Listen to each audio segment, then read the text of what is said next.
राधे राधे महाराज जी। महाराज जी, नैतिक दुविधा के समय ईश्वर का मार्गदर्शन प्राप्त करने का सर्वोत्तम तरीका क्या है? कभी पारिवारिक समस्याएं, ऐसी कोई भी समस्याएं आ जाती हैं उस समय। देखो, हमने जो अनुभव किया है कि जब तक नाम जप नहीं करोगे तब तक बुद्धि शुद्ध नहीं होगी, और जब तक बुद्धि शुद्ध नहीं होगी तो निर्णय ठीक नहीं होगा। नाम जप सर्वोपरि है। चैतन्य महाप्रभु ने 3 बातें कही। नाम जप करे, वैष्णव सेवा करे, सब पर दया का भाव रखे, इससे बढ़कर कोई बात नहीं।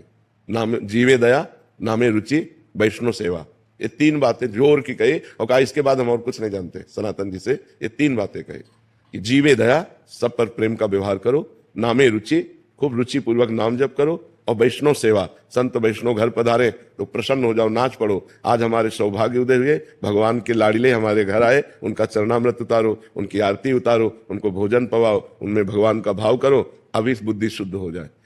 अगर हम सोचे कि विचार के द्वारा अपने को सुधार लेंगे तो विचार बुद्धि से होते हैं, और मलिन बुद्धि मलिन विचार देती है, पवित्र बुद्धि पवित्र विचार देती है। तो हमारा जोर एक बार इस बात का होना चाहिए कि हमारी बुद्धि पवित्र हो, और वो पवित्र होगी भगवान की कथा सुनने से, भगवान का नाम जप करने से, भगवान की सेवा करने से, भक्तों का चरित्र सुनने से, भक्तों का संग करने से। इसी से बुद्धि पवित्र होती है। और जब बुद्धि पवित्र हो जाती है तो पति के साथ क्या व्यवहार करना चाहिए, पत्नी के साथ कैसा व्यवहार होना चाहिए, माँ के साथ कैसा व्यवहार, वो जो पारिवारिक हमारे, वो बहुत सुंदर बन जाता है। पवित्र बुद्धि में होता है हमारे माता हैं, हमारे पिता हैं, बोले नहीं उल्टा बोलते तो उनका बच्चों जैसी बुद्धि हो जाती है। जो वृद्ध पुरुष हैं उनकी बालकों जैसी बुद्धि हो जाती है। हमको जैसे छोटे बालक पर गुस्सा नहीं आता, वो हमारी दाढ़ी नोचे, वो हमें कट बोले, कुछ भी बोले, तो बालक है। ऐसे वृद्ध को भी क्षमा भाव रखना चाहिए अपने माता पिता। देखो, चाहे जितनी सेवा करो, वो कभी ये नहीं कहेंगे कि ये बहुत सेवा करता है, वो कमी निकालेंगे कि बहू हमारे साथ ऐसा बर्ताव करती है, बेटा ऐसा बर्ताव करता है। तो हमें, अगर हम भजन करते हैं, हमारी बुद्धि पवित्र है, तो हर समय पूज्य भाव बना रहेगा कि यार पिता है, यार माता, उनको जो बोलना है बोलने दो, हमारा जो कर्तव्य हम करें।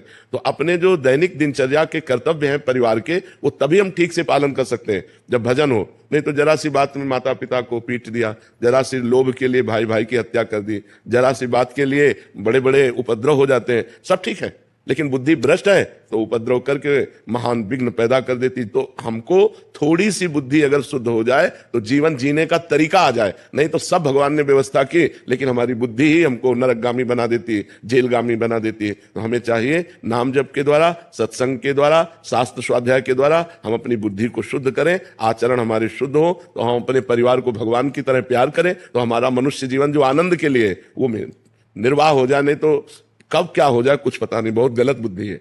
कब क्या निर्णय कर दे, कब क्या करवा दे, कुछ पता नहीं है। 1 मिनट में दुर्गति हो जाती है, 1 मिनट में। ऐसे कितनी घटनाएं हैं जिनमें हमारी बुद्धि हमको धोखा दे देती है और हमसे पापाचरण बन जाते हैं। जो नहीं होना चाहिए वो हमसे हो जाता है। इसलिए हम प्रार्थना करते हैं सबसे, जैसे जीने के लिए हमें श्वासों की आवश्यकता है, ऐसे जीवन व्यवहार के लिए हमें भगवान की आवश्यकता है, अध्यात्म की आवश्यकता है। यदि अध्यात्म के द्वारा हमारा माइंड कंट्रोल नहीं होगा तो हमको गलत करवा देगा, हमसे बहुत बुरा करवा देगा। और सब हो रहा है, आप लोग संसार में देख रहे हैं। जहां लिखा था अनुज बधू भगनी सुत नारी, सुन सठिए कन्या समचारी, इन्हीं कुदृष्ट बिलोके जोई, ताई बधे कछु पाप न होई, वही आचरण बढ़ के हो रहे। क्यों? क्योंकि बुद्धि भ्रष्ट है। तो यदि हमको समाज में सही ढंग से जीना है, स्वयं सुखी रहना, दूसरों को सुख प्रदान करना है, तो बुद्धि शुद्ध होनी चाहिए।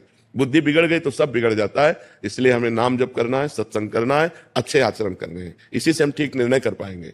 युवराज जी,